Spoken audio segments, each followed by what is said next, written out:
"You're gonna love this one," Bryce said, flashing that country club smile he probably practiced in front of a mirror. He slid the document across the conference table like he was handing me a damn cocktail menu. It looked harmless enough. Crisp paper, clean font, title in bold. Equity reconciliation and retention acknowledgement. Corporate speak for bend over and sign your future away. He tapped the page with a manicured finger, like it was a game show prize. "Just cleaning up some legacy clutter before the merger," he said, voice slicker than a greased otter. "Legal wants everyone squared away. You know how it is, T's crossed, I's dotted. Nothing major." Right then, I knew something was rotten in this air-conditioned hellhole. This wasn't my first rodeo. I've seen enough of these routine paperwork updates to know they're usually neither. And Bryce? The guy had been here for all of 6 weeks and was already throwing around terms like streamlining verticals and monetizing synergy. Translation: he wanted to make the company his chew toy before the ink on his nepotism hire was even dry. I took the packet with a slow nod, flipping through it while pretending to scan. Truth is, I wasn't reading it. Not yet. I was watching him. His eyes weren't on the document. They were on me, like a hawk waiting for the mouse to step just 1 inch too far. "So just a formality?" I asked, laying the dumb old tech guy routine on thick. He grinned. "Exactly. You sign it, you get a nice little retention kicker. And we get to clean up the shareholder record. Win-win, buddy." Buddy my ass. The meeting was short. He had places to be, probably another strategy session, where he'd brainstorm more ways to cash out while the rest of us kept the lights on. I stuffed the packet into my laptop bag, mumbled something about needing to check on a firewall migration, and walked out. I didn't say another word to anyone for the rest of the day. But that night, with a cold beer and a spite-fueled playlist humming through my speakers, I dug into the archives. Not the company's official systems. Those had been sanitized cleaner than a nun's Netflix history. No, I was talking about my archives. A fireproof box in the back of my closet with 12 years of dog-eared HR paperwork, equity memos, and the original 2013 bonus letter that most folks either lost, ignored, or cashed out like idiots when the company IPO'd light. Buried halfway through that faded packet was something that made my spine sit up straighter than it had in a decade. There it was, Clause 14.3c. I remember when it was drafted. Back then, we were a 20-person startup grinding out 14-hour days in a glorified broom closet. The CEO, before he started golfing with hedge funds, was terrified we'd jump ship for better offers. So he promised foundational equity. Tiny slices of stock, sure, but with weird little hooks baked in. One of them? If your shares fell below 0.5%, and the company ever changed control, you could vote against the deal. Even solo. It was a joke at the time. A feel-good clause meant to make us feel important. Except I never sold. Never diluted. Never transferred. I still held exactly 0.52%. Not much. But enough. Enough to nuke a merger. I leaned back in my chair and exhaled a long, slow breath. Not the kind of breath you take when you're scared. This was the kind you take when you realize you've been holding your cards so long. You forgot you were sitting on a royal flush. So Bryce wanted to clean up legacy stuff? Funny, because that dusty clause in my drawer wasn't legacy. It was leverage that we were stacked like sardines in a glorified broom closet above a failing Jamba Juice, running on burnt coffee and blind hope. The AC unit wheezed like a dying horse, and every time someone microwaved fish, the entire server rack flickered. And yet, we believed. Back then, it still felt like ours. A dozen and change of us, fueled by Red Bull and ramen, building something real, something raw. No fancy titles. No HR seminars. Just engineers, coders, a half-mad UI guy named Kurt, and a CEO with enough desperation behind his eyes to make it contagious. That was the year of the bonus packet. We'd just landed our first real client. A name-brand one. Revenue was finally more than a suggestion. But there wasn't enough cash to go around. Not if you wanted to keep the lights on. So instead of raises, the CEO called an all-hands in the breakroom/coat closet and handed out folders like he was Santa with a migraine. Inside was a mess of legalese stapled at weird angles, paper clipped together with a printed PowerPoint that looked like it had been vomited out by clip art. But buried in there, between the stock vesting schedules and performance milestones, was something weird. Foundational equity clause. Any recipient holding greater than 0.5% of total equity, in the event of a change in control or merger, shall be granted individual veto rights on final transaction approval if no transfer, dilution, or conversion has occurred. We all laughed. Kurt started calling it the Napoleon Clause, said it was the CEO's way of giving us toy swords to make us feel like generals. Most folks sold their shares once the IPO hit. First round, second round, whenever life got hard or the market got juicy. Some wanted Teslas. Some wanted college funds. Some just got bored. Not me. I didn't hold on to them because I knew this moment would come. I held on to them because I didn't trust anyone not to turn the place into a dumpster fire the second outside money sniffed the profits. I'd seen it too many times. VCs roll in with a PowerPoint and a smile, gut the culture, rename the damn company to something like Zentrix or Fluid, and suddenly you're working for a spreadsheet. So I held. Quietly. Obsessively. Never transferred. Never diluted. Never even looked at the account except to make sure it was still there.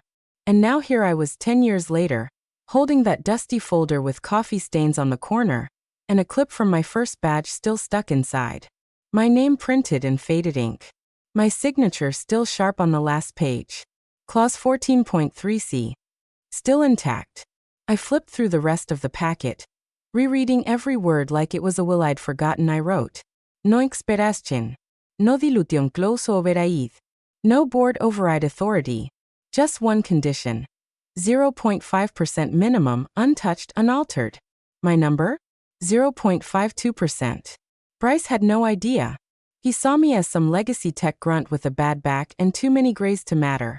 The kind of guy you throw a $15,000 bonus at to shut up and keep coding while the big boys play Shark Tank in the boardroom. He didn't know I was the lock on the vault. Not a shareholder. A gatekeeper. And that harmless little waiver he tried to slide past me? That was their way of cutting the fuse before I realized what I was sitting on. Too late. I placed the folder flat on my kitchen table, like it was a loaded weapon. Because that's exactly what it was. 12 years ago, I signed a piece of paper to keep the dream alive. Now that same paper might let me bury the people who tried to steal it. I dropped the waiver on Bryce's desk the next morning like it was radioactive. No signature. No sticky note. Just the raw document, edges curling slightly from the humidity in my bag. He didn't even look up from his phone. Appreciate you circling back, he mumbled, scrolling with his thumb like he was searching for a personality. No worries, some folks just need a little more time.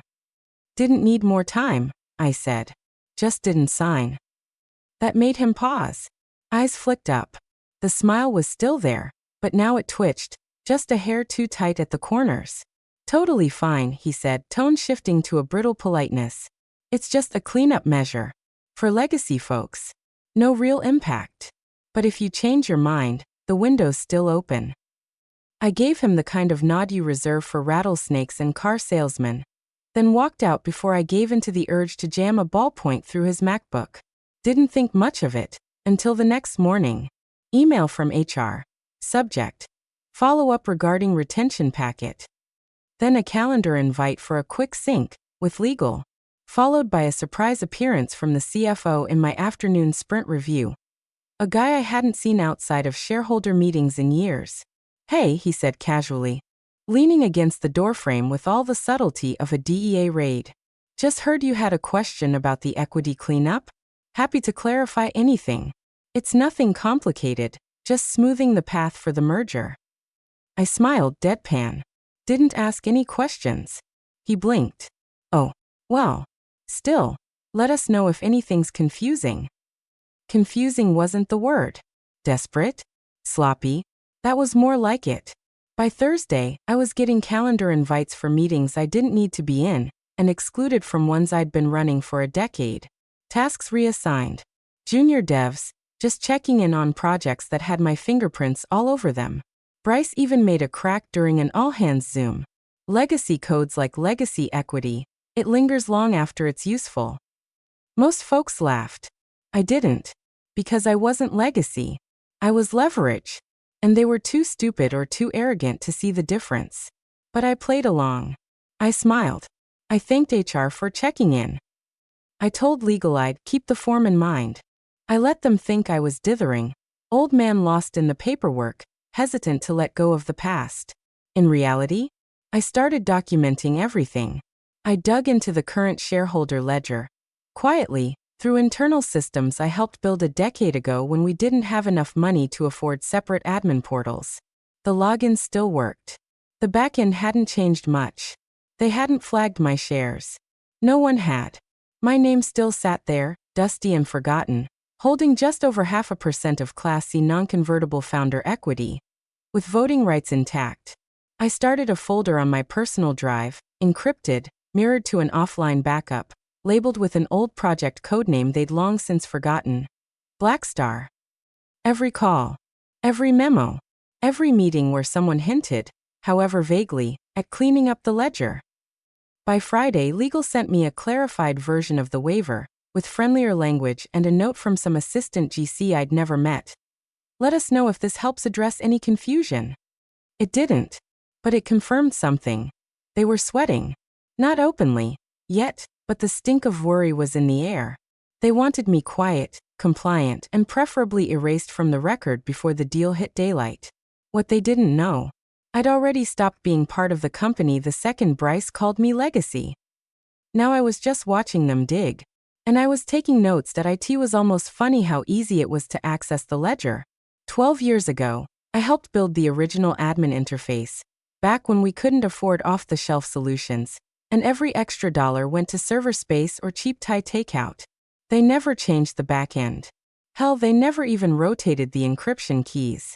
I logged in with an old alias, poked around the same dusty codebase I helped architect, and there it was, the full shareholder structure, just sitting there like an unlocked liquor cabinet in a frat house. I ran the numbers 3 times just to be sure. 0.52%. Still me. Still untouched. Still tagged with the original Class C designation, and more importantly, the embedded voting rights that came with it. No footnotes. No asterisks. No mention of the veto clause in the latest shareholder roll-up. Not a damn soul had noticed. Not legal. Not the CFO. Not Bryce, with his vests and his off-brand Tony Robbins energy. They thought I was dead weight. One of the old ghosts you carry on the balance sheet, hoping they drift off before payroll hits. What they didn't realize was that ghosts don't forget. They haunt. Quietly. Thoroughly. Meanwhile, the company was gearing up for the big show. I caught wind of it through the grapevine. An internal Slack thread accidentally left public. The merger was real. Final disclosures were being prepped. Investors were flying in. The board was spinning up a new operating structure under NewCo, a placeholder name that sounded like it was printed on a deodorant bottle. And Bryce? He was already treating himself like the second coming of Bezos. I watched from the corner of the cafeteria as he strutted in with a bottle of champagne and declared, "To the new era," before pouring lukewarm bubbly into solo cups for a handful of managers too tired or too scared to decline. Someone played EDM from a Bluetooth speaker. I didn't clap. I didn't toast. I took my free cup, sipped once, and walked out before the foam died. That night, I met with a lawyer. Not some overworked hack from LegalZoom. This guy wore elbow patches unironically and kept folders arranged by typeface. Old-school contract law freak. The kind who still printed everything and read footnotes like scripture. I handed him my original 2013 bonus packet, plus a recent copy of the equity ledger. Told him everything. Didn't dramatize it. Just laid out the facts like bricks. He flipped through the papers in silence. Didn't blink until he hit clause 14.3c. Then he stopped. "This is real?" he asked. "Yep." "You've held the shares continuously? Never sold a single one?" He leaned back, whistled through his teeth. "You want my professional opinion?" he said. I nodded. "You are the largest small problem this company has ever had. Can I block it? Legally? Yes. It'll go to court eventually. They'll cry intent, argue irrelevance. But for the next 3 to 6 months, until a judge rules otherwise, they can't sign that deal without your vote." I let the silence hang. It wasn't joy. Wasn't anger. It was something quieter, heavier, like loading a rifle you buried years ago, thinking you'd never need it again. And suddenly, there it is, clean and loaded. I thanked him, slid him an envelope of retainer cash I'd been holding since the HR follow-up, and walked out into the fall air. My phone buzzed. It was an invite to Bryce's big night, a rooftop event downtown for select employees and strategic visionaries. Open bar.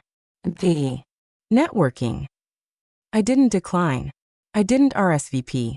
I just smiled, because the merger train was moving full speed ahead, and nobody on board knew the conductor still needed my key to open the damn gate. Bryce cornered me in the hallway 2 days after his rooftop Vision Quest party. His tailored blazer was still creased from being too new, and his breath smelled like a protein shake laced with desperation. "Hey," he said, dropping the fake casual tone like it was a wet towel. "Let's talk." I stopped. Didn't smile. Just raised my eyebrows. "We can make this easy," he said, producing a fresh packet. Same waiver, new font. Probably paid a junior associate $800 an hour to pick Helvetica instead of Calibri. "You sign this, we fast-track your retention bonus. Cash. No strings. We'll even throw in some, let's say, advisory equity. Post-merger." "Advisory equity," I repeated flatly. He smiled. "You know, just a little incentive to help smooth things over. Show you're a team player." I stared at him. "No."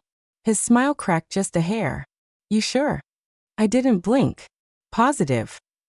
He held the eye contact a beat too long. Then came the pivot. "Listen," he said, lowering his voice. "You've been here a long time. We respect that. But the board's got plans. Realignment. Modernization. After the merger, everything gets reevaluated. Roles, teams, priorities." "Sounds efficient," I said. "Some positions may disappear.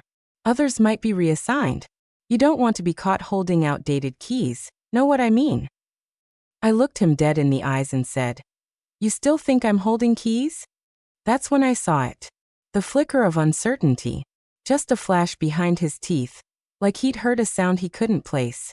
That maybe, just maybe, he'd underestimated the quiet guy with the creaky office chair and a drawer full of obsolete lanyards. I walked away without another word. From that day on, I stopped bringing my laptop to meetings. No slides. No talking points. Just a yellow legal pad and a black Bic pen. I'd jot down 1 or 2 lines during presentations, nod occasionally, say nothing. Let the silence stretch like taut wire. At first, it annoyed them. Then it started to spook them. They didn't know what I was writing, and they couldn't tell who I was aligned with, which made them nervous. Good. That week, I started reaching out to a few of the old guard, engineers, support ops, one QA guy who'd been around since we were gluing together test rigs in someone's garage. Just coffee. Catch-up chats. No big deal. I asked simple questions. "You get a waiver? They say anything weird about equity? Retention offer sound a little urgent?" Most shrugged it off. "Yeah, I signed it. Free money, right?" But one guy, Elias, paused when I asked. He looked up from his black coffee, eyes narrowing. "You didn't sign it?" he said. I shook my head. His jaw slackened. "Holy shit." "What?" "They told me everyone had signed. Said it was just me dragging my feet." "Not just you." He looked around, leaned in. "You still got your shares?" "Yeah." "Original class?" "Yeah." His voice dropped to a whisper. "Then you might be the only one." He told me he'd tried to push back. Asked questions. Got stonewalled. HR ghosted him. Legal sent canned responses. Eventually he caved. Family. Mortgage. Same story. But I hadn't. And now? That waiver was looking more and more like a trapdoor. I left that coffee shop with more than just confirmation. I left with a count. Elias said there were at least 7 of us who held legacy shares before the IPO. 6 had signed.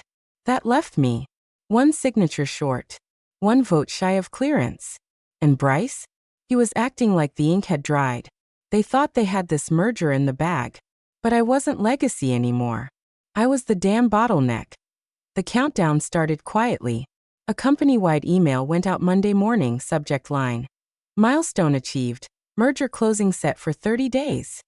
The header was full of stock photos, shaking hands, skyline vistas, digital graphs overlaying smiling professionals. Total corporate theater.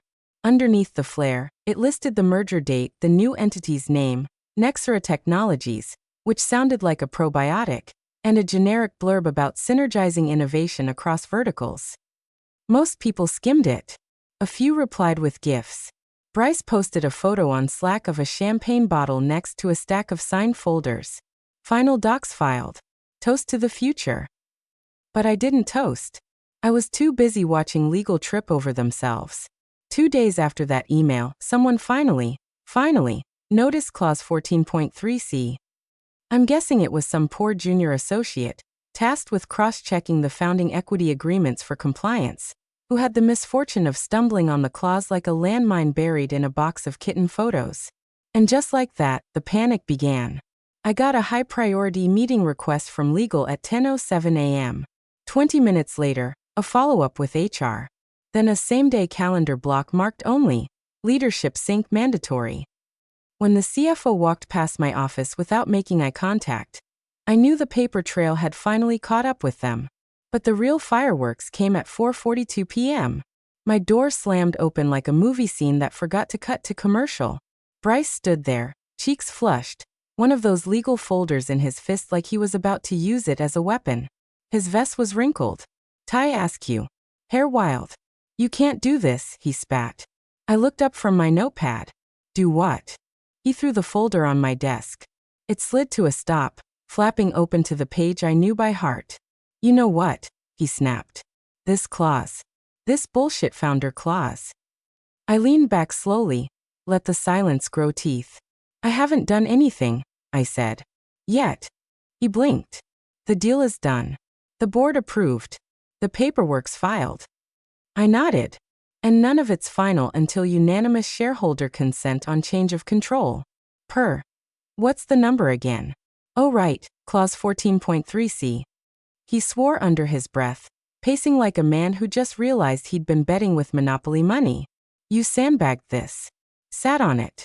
Waited to spring it like a trap. I offered. No. I just read what I signed. That's all. His hands were fists now. You think this gives you leverage? You think you can extort your way into? I cut him off with a quiet voice. You wanted me erased. You tried to bribe, then threaten, then isolate me. All because you assumed I didn't know what I had. But the only reason this clause is a problem is because you ignored it. Not me.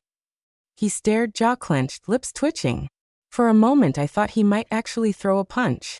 Instead, he stormed out without another word. I sat in the silence, heart beating slow but solid, like the ticking of a grandfather clock.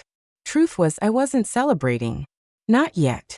Sure, the satisfaction was there, like biting into a steak you cooked yourself after someone said you couldn't even boil water. But underneath it, a pulse of dread, because this could go nuclear.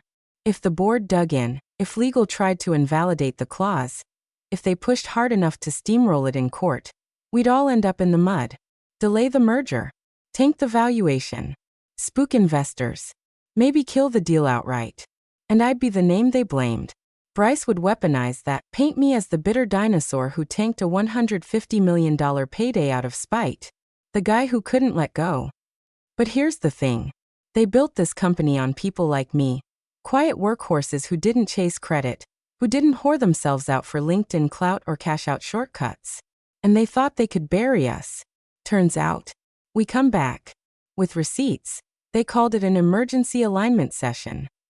Classic corporate code for someone fucked up. And we're about to pretend it was always part of the plan.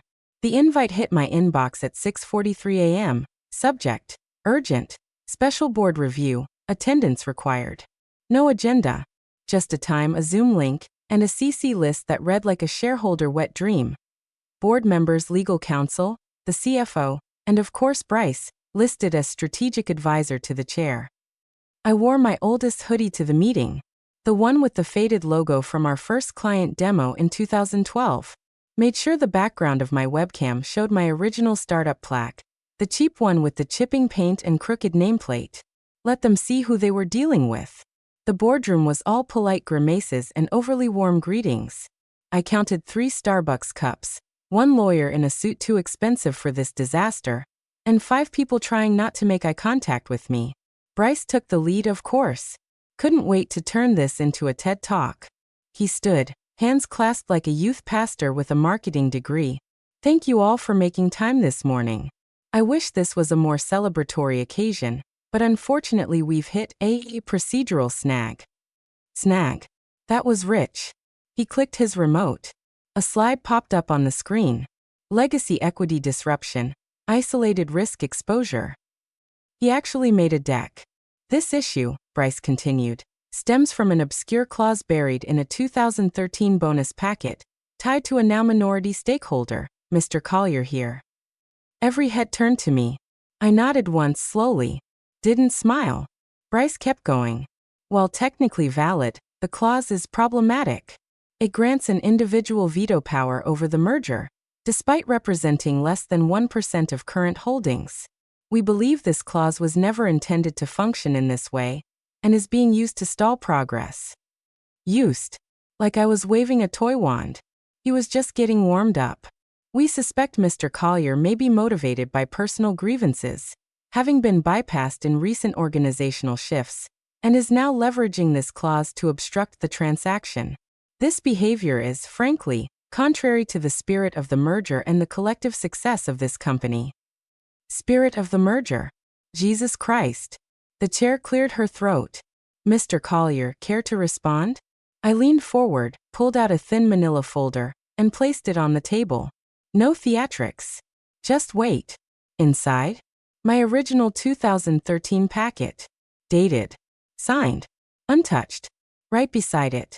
The latest shareholder ledger showing my undiluted 0.52% and the full text of Clause 14.3c.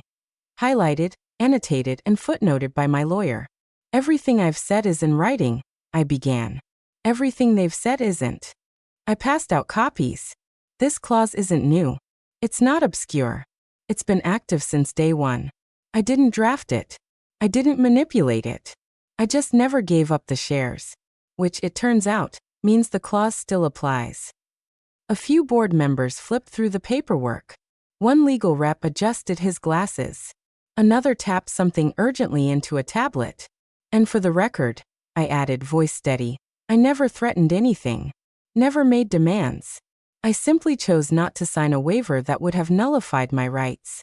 A waiver Bryce presented without full disclosure or legal context. Bryce started to open his mouth. I held up a finger. I've also documented every communication from HR, legal, and Mr. Carmichael here, I continued, since the day that waiver was slid across my desk, including veiled threats of downsizing and passive retaliation. Silence. Like a pressure drop in an airplane cabin. Then the oldest board member, a woman who'd been around since we were 2 office spaces and a dream, looked directly at Bryce and asked the question I'd been waiting for. You never cleared this clause with legal? Bryce stammered. I was told legacy agreements were non-operative post-Series B. It wasn't flagged in any cap table update. She raised an eyebrow. So you didn't check? I assumed. Assumed, she repeated flatly. That was it. No yelling. No fist-pounding. Just that word, floating in the air like smoke after a gunshot. They didn't need a vote. They didn't need an investigation. They needed a scapegoat. And Bryce had just gift-wrapped himself. I sat back in my chair, still calm, still quiet. But inside, vengeance met validation like 2 old friends hugging at a funeral. Let them bury him. I was just here to hand them the shovel. By the following Monday, Bryce was gone from every email thread that mattered. No announcement. No farewell memo. Just silence. Like someone had dragged his avatar into the corporate recycle bin and emptied the trash. His Slack went dark. Calendar went blank. 1 minute he was a strategic visionary, and the next, he was a whisper you weren't supposed to mention. I didn't ask questions. Didn't need to. Because the board came knocking. A new invite arrived. Private strategy session, executive oversight. No Bryce. No HR. Just 2 board directors, the general counsel, and the CEO herself, who hadn't spoken to me directly since we crossed paths at a vending machine in 2018. They wanted the deal. Desperately. And now they knew the terms ran through me. We met in one of the smaller, soundproof boardrooms. One of those glass cubes where people pretend to have casual chats while actually restructuring empires. There were no croissants, no fake smiles, no preamble. The CEO opened with, "We want to resolve this, Mr. Collier." I nodded slow. "So do I." Legal jumped in with their usual soft shoe routine. "We understand that your clause is enforceable, and we respect your position. What we're hoping for is a mutually beneficial resolution that allows the transaction to proceed without delay." Translation: Name your price, dinosaur. But do it quickly. I pulled out my notebook, flipped it open to the page I'd labeled, in case they finally wake up. The ink was already dry. "I have 4 conditions," I said calmly. "4?" the GC asked, already squinting like he smelled a bribe. I held up a finger. 1 title change. Effective immediately. I want VP of Strategic Operations. Permanent. Not interim. Not acting. The CEO didn't blink. Just nodded to the GC. 2 equity payout. I want a valuation based on the final merger pricing. Not pre-deal. Not discounted. Merger close multiple. In writing. They jotted notes. Still quiet. 3. An official board acknowledgement. Signed. Stating that clause 14.3c was overlooked and that my decision to exercise it was within full legal and ethical bounds. The GC raised an eyebrow. That's unusual. So is trying to pressure a shareholder out of voting rights under threat of termination. I replied flatly. They nodded. And the 4th? The CEO asked, voice low. I leaned forward, folded my hands. Bryce Carmichael reads a public statement. Company-wide. Live. Acknowledging that he failed to properly review shareholder agreements and acted outside the scope of his role. He takes full responsibility for the oversight. They all froze. That's not. The GC started. It is, I cut in. That's the deal. Not optional. Not negotiable. I don't need him fired. I don't want an apology. I want him to own it. On the record. In front of every intern, engineer, and board member who watched him treat this place like a stepping stone to a yacht. Silence. Not the kind you fill. The kind that settles. Heavy. Final. The CEO looked at me like she was trying to decide if I was dangerous or necessary. Then she said, done. Just like that. The GC scribbled. The director sighed. The CEO reached out to shake my hand. I didn't smile. Didn't nod. I just stood and said, send it in writing. Because that's what this was now. Not revenge. Not even leverage. It was about legacy. Mine. Not his. And I'd be damned if I let them forget who held the line. The boardroom smelled like overpriced champagne and new money. A printed banner hung from the ceiling. Welcome to Nexera Technologies. Like a used car dealership threw up in a WeWork. Everyone was buzzing. Smiling. Toasting plastic flutes of Veuve like it meant something. The merger had officially closed that morning. $150 million on paper, $100 million in reality, and probably half that once the PE firm started streamlining redundancies. But none of that mattered today. Today was a victory lap. Optics, baby. I stood in the back, by the credenza with the stale macarons and shrimp cocktail. Same hoodie. Same expression. Just watching. Then came the moment I'd waited for. Bryce shuffled up to the front with the grace of a man walking the plank. He looked smaller. Not physically. He was still tall, still handsome in that TV anchor way. But something in him had caved inward. Maybe it was the weeks of silence. Maybe it was the fact that no one had spoken to him directly since his calendar got cleared out and his name stripped from every deal doc. He pulled a crumpled sheet from his jacket. Voice thin, eyes fixed on the paper, he read. I'd like to acknowledge that during the final stages of the Nexera merger, an administrative oversight occurred under my watch. A clause dating back to 2013 was not properly reviewed, leading to delays and complications. The responsibility for that oversight is mine and mine alone. A few glances. A couple blinks. No claps. Not even the polite kind. He looked up once, made eye contact with me. I didn't smile. Didn't blink. Just stood there. He swallowed hard and stepped back. The CEO took over, thanked everyone for their resilience, raised another glass, and said the line I'd heard too many times to count. Here's to the future. They clinked. They grinned. They moved on. I didn't. I slipped out before the group photo, took the elevator alone, until the doors opened on 14 and a junior analyst stepped in. One of the newer hires, probably too green to realize he'd just watched a live corporate execution. He glanced over, cleared his throat. Hey, mind if I ask you something? I shrugged. He hesitated. Why didn't you just take the cash when they offered? Would have been easier, right? I looked at him for a beat, then said, because then I'd still be staff. Pause. Now, I'm the reason they exist. He blinked. Said nothing else. The elevator dinged. We rode the rest in silence. When I stepped out into the parking garage, the cold hit me hard. Late autumn wind slicing through my hoodie. The kind that wakes you up whether you want it or not. I climbed into my old truck, turned the key, and let the engine rumble like it knew something was finally over. As I pulled away, I caught a glimpse of my reflection in the rearview mirror. Tired eyes, half a smirk, peace for the first time in months. He thought my shares were a joke. Turns out, they were the lock on the door he was dying to open.